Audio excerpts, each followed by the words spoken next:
Hello, you lovely, lovely people. It is Jason's Face, or really you can just call me AJ. Doesn't matter to me. Today I'm going to be talking about how I realized I was bisexual, which actually took me a really long time to come to terms with because a lot happened for me to get to this point. Back when I was in 5th grade, I used to be friends with this boy, and I'm not going to use his real name, so let's call him Mason. But Mason, he liked me a lot, and I liked him too, so we started dating in 6th grade. At the beginning of our relationship, everything was fine. We draw pictures for each other, we play Minecraft together, like all that kind of stuff. But however, as our relationship progressed, certain things would happen that would make me immensely uncomfortable. Back when I was that young, I didn't mind physical affection, like hugging or kissing. I didn't mind that, and I enjoy that. But as time went on, Mason would go for more intimate ways of physical touch that I was not comfortable with at all. And at this time, I wasn't out as trans, so at the time I was wearing a lot more feminine clothing. I had to wear, unfortunately, a bra, which I am so glad I don't have to do that anymore, because oh my god, do they suck. Sorry for girls out there, but I think you can agree with me too. Bras suck.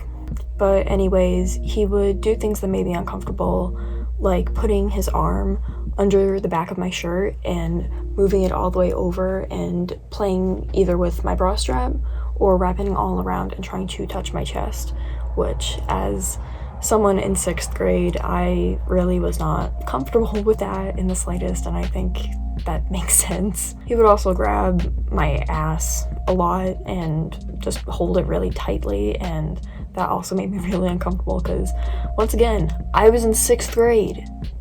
That usually doesn't happen to kids in 6th grade. After all these instances kept happening because we would see each other frequently since we only lived 30 seconds away. It was really close. I ended up Googling my boyfriend touches me and it makes me feel uncomfortable. And at that moment, I discovered what the word groping meant.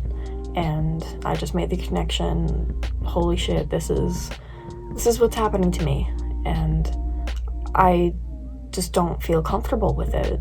All these instances eventually made me afraid to be around him, which shouldn't happen. You shouldn't be afraid to be around your significant other, but that's what was happening. So I ended up doing something very regretful, something you should never do, but I was in 7th grade and I ghosted him, basically. I out of nowhere ignored all of his messages and I just couldn't deal with it. It was easy for me to do so because he had moved across the country to so far away from where I lived, so it wasn't like I would have to see him in school anymore. I could just keep him out of my life and make my mind just kind of ease off from all the tension that I was feeling from those instances.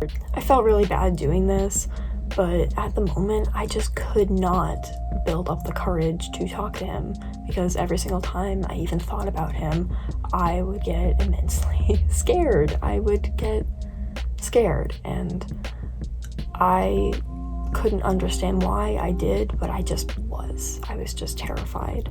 Eventually, he did realize that I was ghosting him and we broke up. A while after we broke up, I realized that I had a crush on one of my friends, and I'm also not going to be saying her name, so I'm gonna call her Skylar. Having a crush on a girl for the first time was very confusing to me, but also exciting. I was very interested in her. I just really liked her, and that was a fun feeling. I even considered myself bisexual for a while after I realized I was attracted to her. I thought, well, I've dated guys and now I have a huge crush on a girl, so I guess I'm bisexual. But then during all of this, I started having very upsetting flashbacks and nightmares surrounding my relationship with Mason, which was very, very hard to cope with. It basically made me afraid to be around any guy. I was just terrified being around guys because I had that deep thought that they were going to take advantage of me somehow. and it was a kind of feeling that stuck with me for a very long time. And because of this, I eventually declared myself as a lesbian. And it was true, and still is true, that I am attracted to girls. That's not a lie.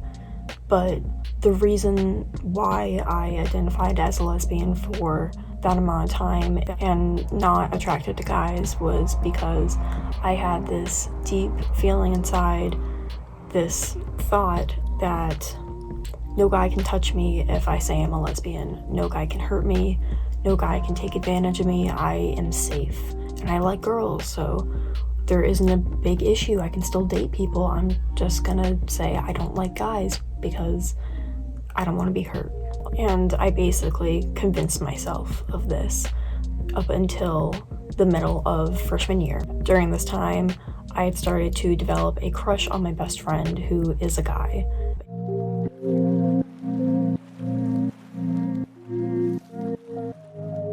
And finally, one day when he slept over, he confessed to me that he did like me, and I told him I liked him back, so we started dating that night. I was so happy that we had finally bonded in this way and were going to start a relationship, until when I was sitting on my bed, he went to lean over and hug me, and out of instinct, I backed away. I didn't realize it until then, but the past memories from my relationship with Mason had actually done some damage to my head, and it had messed with me a lot more than I thought it did. And this made me confused because I did want to be with my best friend. This was something I was waiting for a very long time, and I was so happy about it. But for some reason, what happened in the past just stayed in my head and really caused me to have these beliefs that I cannot be with a guy. When I looked at my best friend, all I could see was Mason and what he had done to me in the past, and that just made me unable to even go be close to someone who I had just started dating. It was difficult to realize that. And me and my best friend have been friends for such a long time. We are very close, and so I know for a fact that he would never do anything to hurt me, so it's not like I was afraid of him. And that made me upset because I didn't want him to think I was afraid of him, because I know he would never hurt me. Because of this, I told him the whole story. I explained it all to him, why I have not been able to get close to him on that night. And he was actually very empathetic about it and said that we can go slow, no pressure, we can take our time with this. And that really meant a lot to me, because that's exactly what I needed. Being in a relationship with him had finally shown me that not every guy I meet is going to be like Mason. Those experiences that had happened in the past aren't going to happen every single time. As our relationship progressed, I slowly started to think less and less of what happened with Mason and actually enjoy my relationship. And there got to be a point where I had finally gotten over my fear of having a boyfriend, and I started to tell people that I actually am bisexual. Even though my best friend and I are no longer dating, I still can't thank him enough for showing me that I really did like guys, and that those feelings were just suppressed in the back of my head in hopes to protect me from being hurt. But I am not afraid anymore, and I am finally now truly proud to say that I am bisexual. Thank you guys so much for listening to my story. It was very hard for me to make this video just because I have a lot of bad memories tied to it, but I really wanted to share it to get it off of my chest. So thank you so much for tuning in, and I hope all of you stay lovely, stay kind, and most importantly, stay safe.